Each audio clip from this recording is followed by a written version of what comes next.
I mean, there are a whole range of different models that will provide prediction and forecast depending on the assumptions.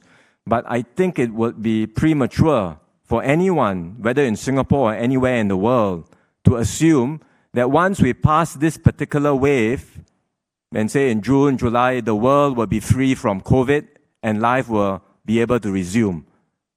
No one can say that. And I mean, experts are already worrying about a second wave of infection around the world that may well coincide with the flu season and may be even more devastating than what we have today. So the basic posture has to be that we are in for a long fight.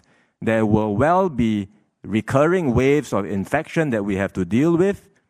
And even if we get over this current wave in Singapore today, we have to remain vigilant and relax or adjust the measures very gradually, depending on the situation, fully expecting that it only takes one case, as we have said all along, it only takes one case, one hidden case, one cryptic case to cause new clusters from forming. This can happen in Singapore, it can happen in any country.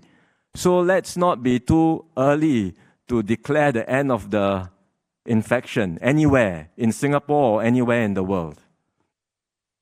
I think it's important for us to remind ourselves that even though we are seeing the number of community cases coming down, we are not out of the woods yet. It is important for us to focus quite sharply on the immediate task of continuing our efforts to keep the community cases low, because we do still see unlinked cases. With every unlinked cases, we know there will be transmission in the community that is not detected. And any of these cases, like Minister Wong said, could spark off another cluster like we have seen in the past. And these clusters can then in turn create another wave of infection. So we need to continue to be vigilant, be careful, and at the same time continue with many of our measures to keep the community transmission to as low as possible, while at the same time we have to also concentrate on our efforts on managing the infection among the migrant workers to ensure that the numbers are managed and contained, and efforts to reduce the number as low as possible. So I think all these efforts have to continue. So it's too early for us to celebrate or to think about ending the infection in June or July or whatever time frame, but focus more importantly on our immediate tasks and to ensure that we are able to manage and contain the total number of infection in Singapore. I think that's our primary objective.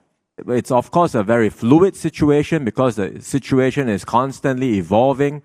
And as we said just now, you can never assume that the fight is over because it's a continuous process and you never know. Today, situation seems under control. Tomorrow, a new cluster may break out. So we are in this constant flux, but nevertheless, we think there is, just as we are constantly looking at whether or not there is a basis for us to move on our circuit breaker measures, we are likewise continuously reviewing our import controls in relation to various countries that may have